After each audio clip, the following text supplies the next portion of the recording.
Hey guys, welcome back to the shop. So we've got another spray welding repair in here that I'm about to get started on. I've got two shafts over here out of a blower system, and each one of those shafts have a worn bearing journal on it that we need to repair. So we're gonna get these guys set up in the lathes using the 4-jaw chuck and our Terrydyne flame spray system to get the repair done. So let me pull you in here and give you a little closer look at what we've got. These are the two shafts. They come out of a blower. This is the type of blower right here that moves air, that uses the air to move different types of material. So it's part of a pneumatic conveyor system where this pump right here, this blower, actually produces the air like an air compressor, and then it goes down the line, and that air is used to move product.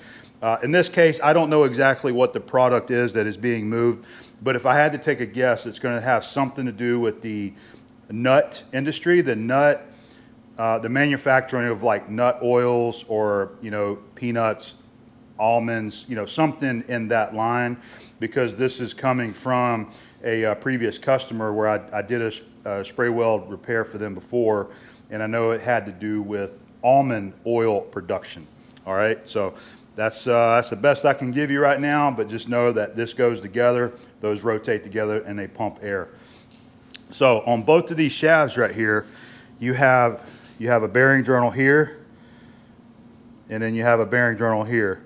Both of these guys are worn down, so the bearing doesn't have the proper fit. They'll actually drop on there and spin, which is no good. That's the reason why it spun there now, because it was loose, so it started spinning on the bearing race.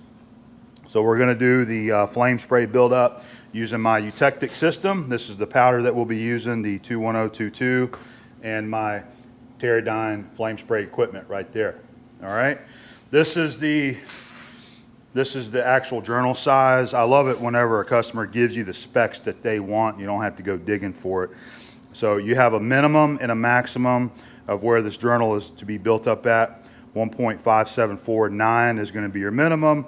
1.5755 is your maximum. So you have 6/10 there to fall within on that tolerance.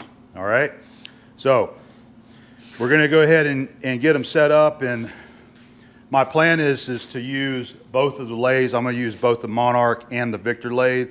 I'm going to have a shaft set up in each lathe. So once I have both of them set up, I'll undercut each one of them, and I'm going to take turns. I'm going to get one sprayed, move to the other lathe, get the other one sprayed to kind of maximize the efficiency here. All right, so let's get started.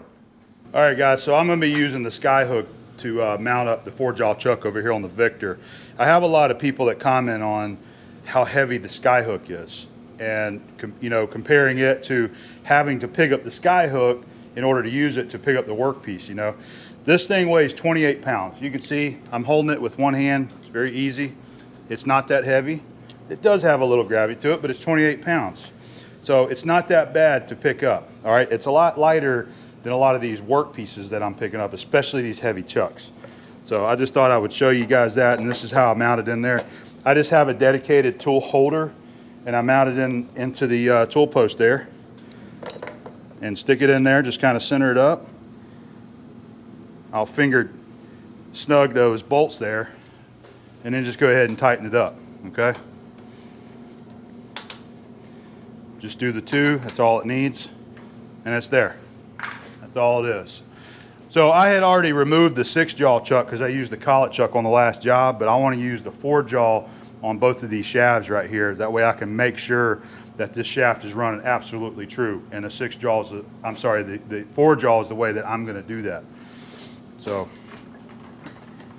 it's nice having this tool instead of having to bend over like I always have and pick these heavy chucks up. And this makes it a little bit nicer.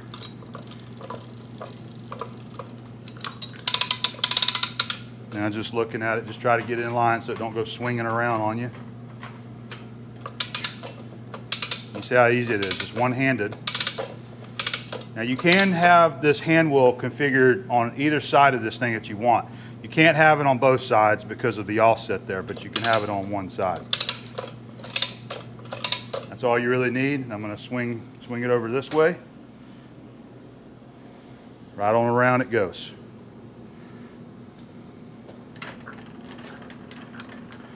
And because of the movements with your your Y and your Z on this thing, you can easily line it up. So I've already wiped this, but let me do it just to make sure that people are aware. Always clean the spindle nose off really good. I always wipe it with my fingertips just in case I can feel a little bit of grit still on there. Same thing with the back of the chuck. Always make sure that that thing is cleaned out really well. I've already cleaned it out once, but I'm just going to go ahead and make sure, because it fits up on this taper right here. So it's got to be clean.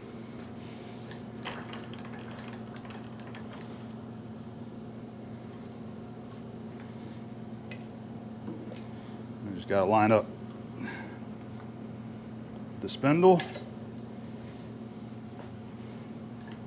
Come around here a little bit closer. You can see it lining up.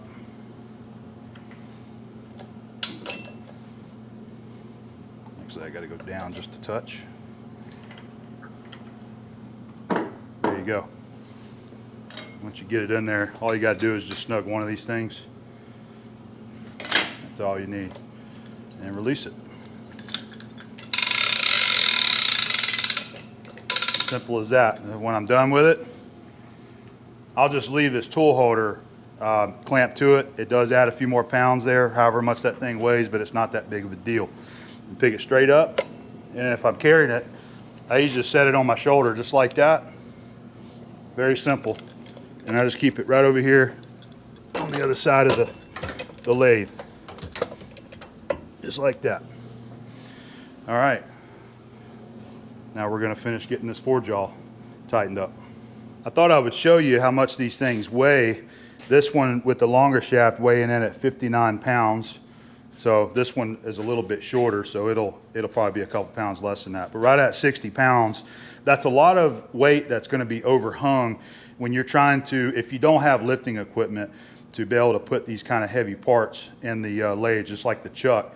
Having that sky hook mounted on the tool post there to pick these things up and set them in there greatly reduces the strain on your lower back when you're trying to mount that stuff up. You know, trying to hold this in there by hand, get it up into the chuck, put a center up in there.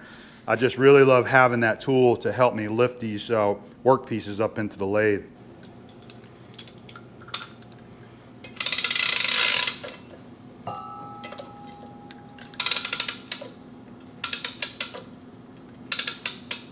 Trying to get it well balanced there.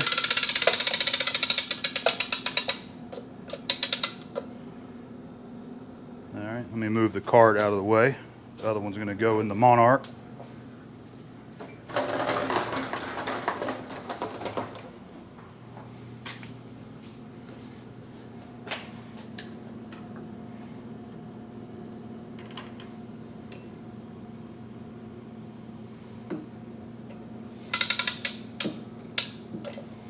Now I'm going to put this in the forejaw and just very lightly hold it. But we are going to use soft jaws in between the shaft and the chuck here so it doesn't mar them up.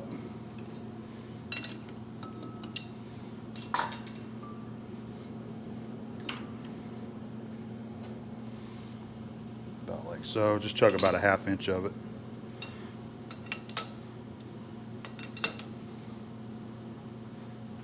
Just very lightly hold it.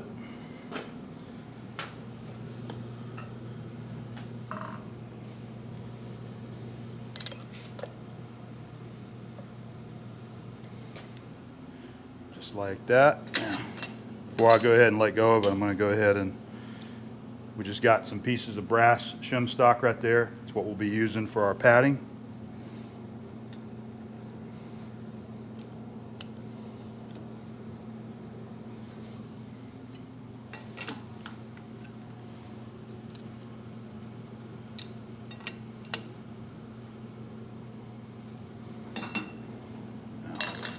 Rotate it around, so we'll go ahead and let this off.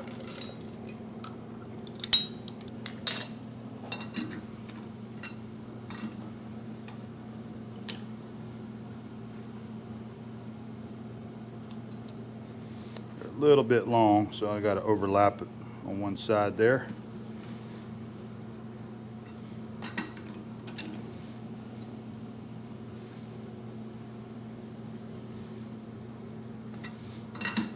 just like that. Then we'll get in here with our indicator and make sure this journal is running perfectly straight and true.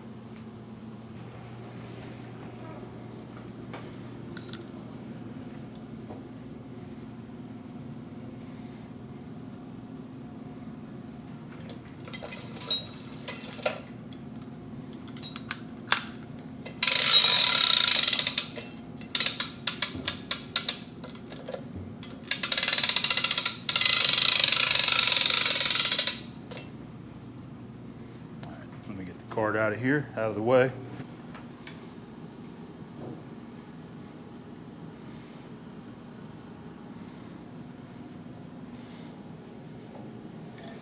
Just realized I actually set the chuck for the 40 millimeter journal. It should be set for that one. Let's see. Yep.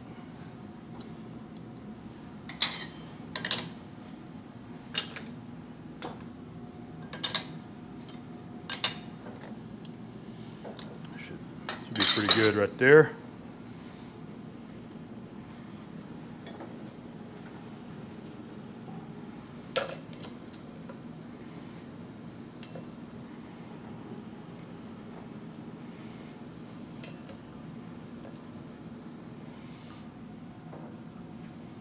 Just rotating it in between the jaws, in between the keyway there. Same thing, just come down and just enough to hold it, and we're going to be using soft jaws on this one as well.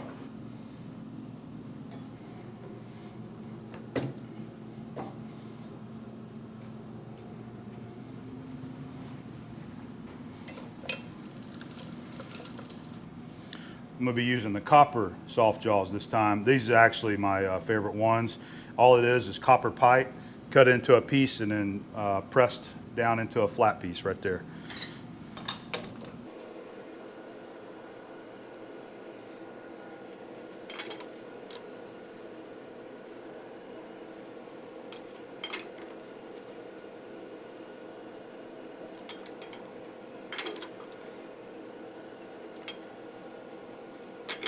There we go. I am going to shorten up the tailstock stick out right here. Shorten that up some, and then we will start our indicating. All right, we got our Noga and our dial indicator. I'm going to indicate the bearing journal. You got a bearing journal here, and we got a bearing journal there, the one that we're going to repair. All right, so I'm off quite a bit. About 175 thousandths.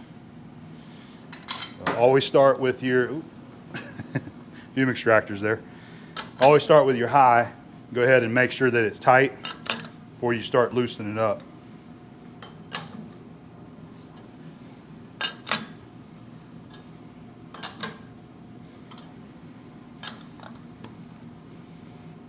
Just loosen your lows, tighten your highs. I'm trying to get that moved pretty quick over there, so I just loosen it up quite a bit and snug it. Now we got to move over to this one. It's already loose, so tighten that high and come back around to your low. Now we're within about 20 thousandths right there.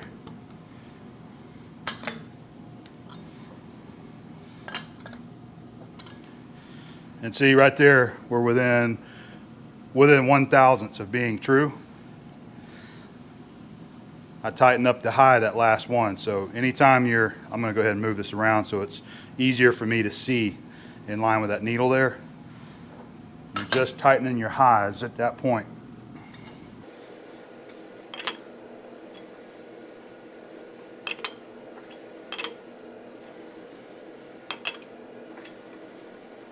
Now that we've got it real close, it's within 1/2 thousandth, so I'm going to recheck my tailstock here. I'm going to go ahead and bump it tight. Just loosen it up, and I want to make sure that I don't have any slack in it. So just snug the spindle up, lock it, and I'm going to come back and recheck that. I'm still 1/2 thousandth out. So I'm going to try to get that as close as I can. And all I'm doing, I'm just looking at that needle. As I'm rotating that, I'm watching that needle. Now that's within, I would say, 2 to 3 tenths. You can barely see it moving, but I can tell that's about 2 or 3 tenths out, which is close enough for what we're doing right here, okay? So that side's true, but I want to come down here and check this and make sure that we don't have any problems with our center being off from the journal as well. It looks like it is a 1/2 thousandths off.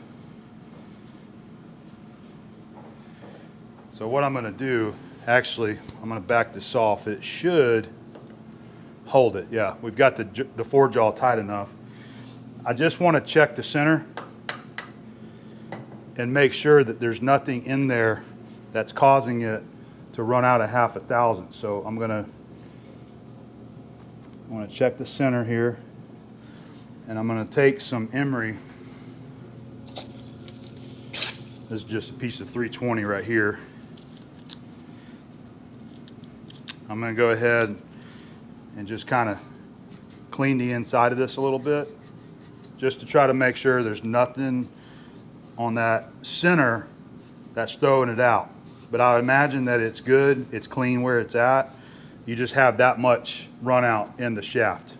That's normally how it is when you get a shaft in. It's not going to be perfect, dead nut, 0-0 on both ends. You're going to have a little bit of movement in that shaft there, just from it being used and maybe even from the manufacturing process when it was originally made. But we're just trying to double check and make sure that we're good to go. Lock the tailstock. I'm going to run that in, snug it.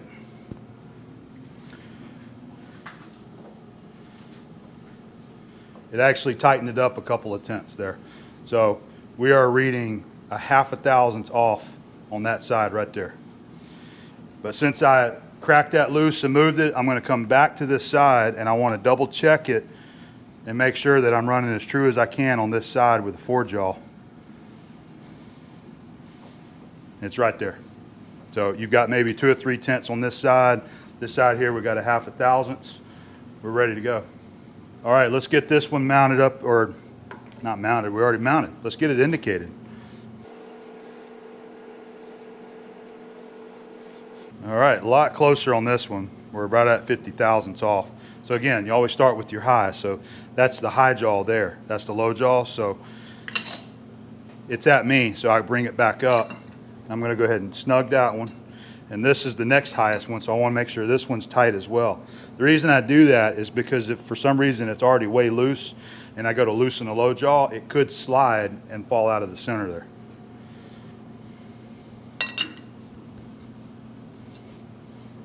Loosen your low, tighten your high. So now that's the high and this one's the low.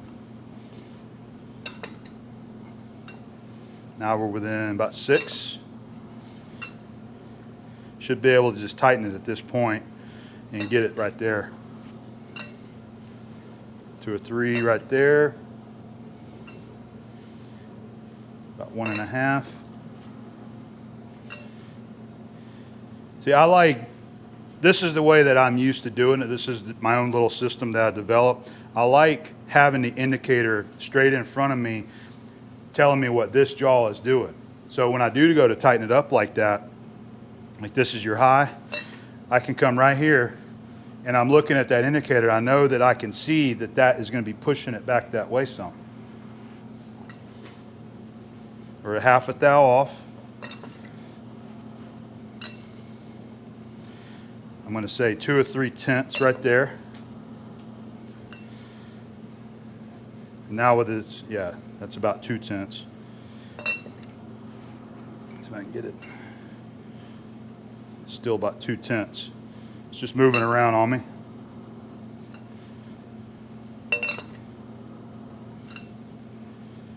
Looks like 2 tenths. You got people that ask, well, why don't you just put a tenths indicator in there? There's really no reason to have to put a tenths indicator in there. You can see that resolution good enough to know that you're 2 or 3 tenths off. And that's as close as you really need to be on this right there. So if I set up a tenths indicator right now and showed you that, I guarantee it'd be 2 or 3 tenths out. I'll try it again here. That's the high. but that's so fine.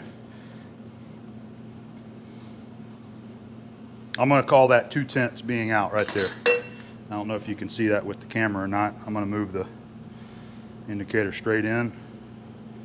Just a little bit of wiggle, ever so slightly. All right, so let's do the same thing. Let's check this in down here and make sure that it's not running out on me. If it is, we're going to have to, you know, do something to correct that. But we want to make sure that this is true as well.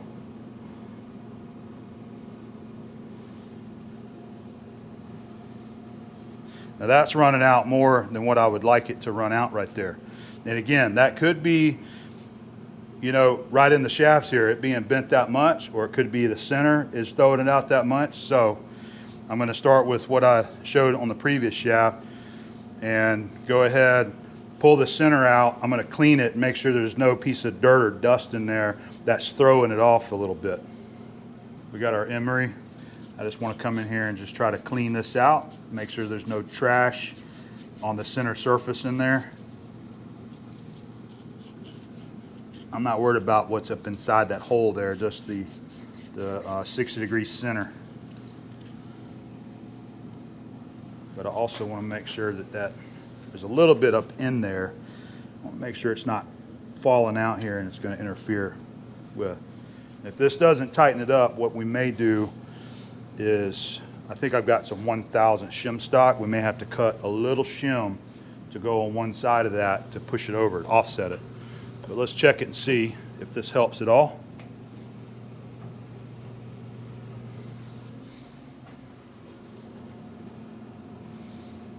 That definitely tightened it up some. So we're within a half a thousand. So that did the trick right there.